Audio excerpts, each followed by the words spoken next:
This video is called Focus and Why It Must Be Done.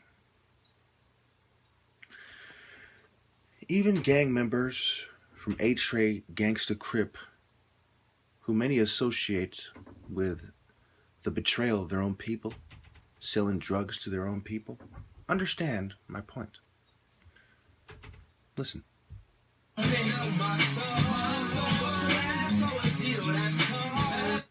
Won't sell my soul for some ass or a deal that's cold.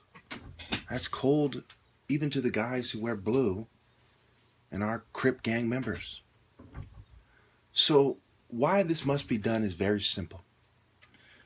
People without honor are covertly drugging me, and I've proven that on my extremely damning videos, playlists.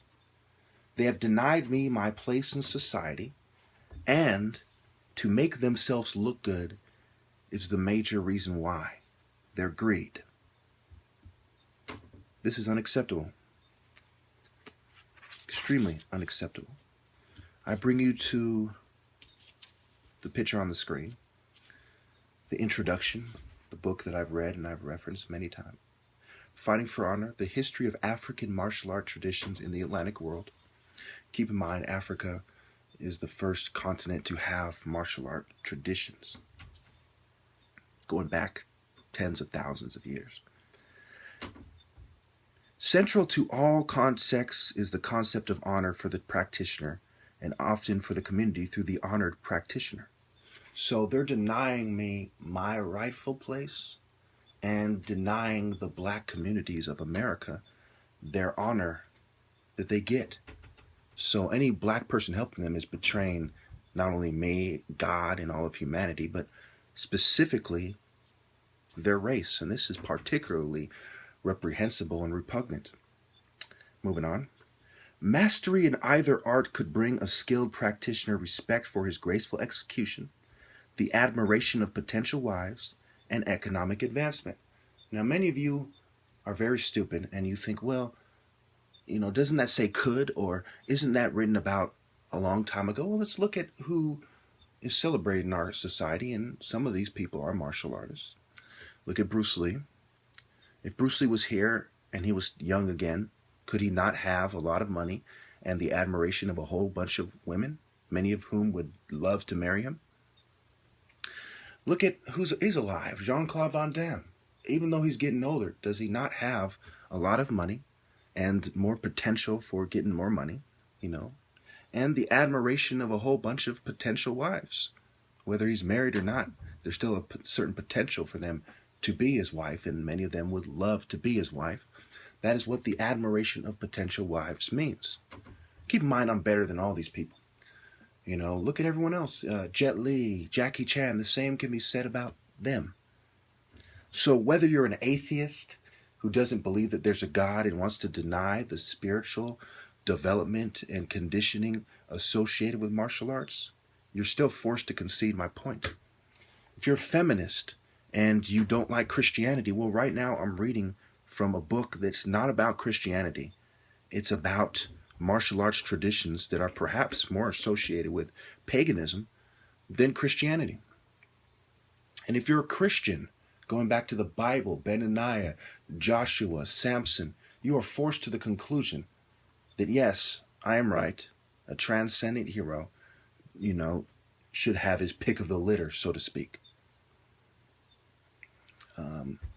Anyway, let me move on. Each art provided a path of spiritual development that could take an exceptional adept to one of the highest forms of honor in Africa, the status of a transcendent hero. And many of these martial artists in movies, they play the role of the hero. I don't think I have to explain that to you. Someone who was initiated into full mastery of Ngolo could become a special kind of ancestor, one who could physically manifest in the bodies of his descendants. Similarly, the Biafran art, remember I'm Igbo, Biafran, of Umba and his cognates could serve as a tool to achieve the highest of honors. A master of the martial art, Di Umba, who remained true to the accompanying moral code, could become a transcendent hero, the most honored of ancestors who could be called upon for guidance in important matters and could reincarnate among the living while retaining a position among the dead ancestors. Now keep in mind that everyone understands that when people left Africa, they still had African culture with them. And these things trace the roots back to the beginnings of religion and martial arts and combat arts, which go back to Africa. So I'm pretty sure you understand why this must be done when you have a bunch of secret societies whose philosophies are rooted in ancient African culture that are denying me and other black people the honor from the honored practitioners' achievements. So they're denying me my place in society, economic advancement, and the admiration of potential wives. And they have the nerve to try to get me to sell my soul to get not even a fraction of what I rightfully, naturally, spiritually, socially, politically, and financially deserve. So now that I've covered why it must be done and how it is still relevant in today's culture, let's start off with the races. Okay, what must be done goes back to, I'll save the scripture for the end. What must be done goes back to them betraying me. Now, why are they betraying me? Okay, what they're doing demands an explanation. For me to explain it to you, you have to understand that Igbos and ancient Egyptians and Angolans were the greatest fighters in the world. Okay, even if you look at street fighting, right? Kimbo Slice, may he rest in peace, who died not too long ago. He was a street fighter of African descent. Okay, the UFC guys would have gotten clobbered in the street fight against him, And I'm not saying he's the greatest warrior. I'm the greatest warrior in American history. I've done what no one else has ever done. No one else has ever even come close to doing. They haven't done what I've done sober, and I've done it while being on psych meds and covertly drugged on record. So now let's go to the next key point, the characteristics of traitors in my race. So no one can say, well, he's racist. Let's start off with black people. What is a Sambo? A Sambo is a coward who sells out his own people, sells them downriver for self-gain. A Sambo is worse than a house nigga and an overseer, unless, of course, they're Sambos as well. There are Sambos who have betrayed me, and they've convinced their daughters not to date me because they would rather dance to the white man's tune than stand up for their own people and help them achieve the honor and their rightful place in society. Not just me, but the community at large, who also would benefit from my achievements, having done something greater than Ali and Tyson combined, and Kimbo combined, for that matter.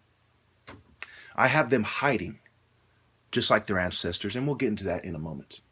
Now, overseers are big, burly guys. The modern overseer, the black cop, the black guy working for Homeland Security, the Department of Defense, the NSA, the FBI, black people working for Whitey to oversee the Babylonian activities of society and maintain the Babylonian order. They are traitors. They have to justify it to themselves by saying X, Y, and Z. And I'm sure, I'm running out of time, so I'm sure I don't have to, explain to you why they do this. I've made other videos about this, but basically they feel important, they feel empowered. And the reason why they need to feel empowered, ironically, is because black people like me are oppressed instead of given their rightful place in society. I am probably the most dramatic case of it when you go by the books, the Bible and Fighting for Honor. After you've done, you consider the relevance of these books to society, to a predominantly Christian society and a predominantly Christian black community and a pagan secret society run Babylonian nation, the United States of America, you realize that I am absolutely correct. So then you have the house niggas. They live better than the other blacks because of their relationship with the white people. Many of them are in secret societies. It's right there in the name. The house nigga.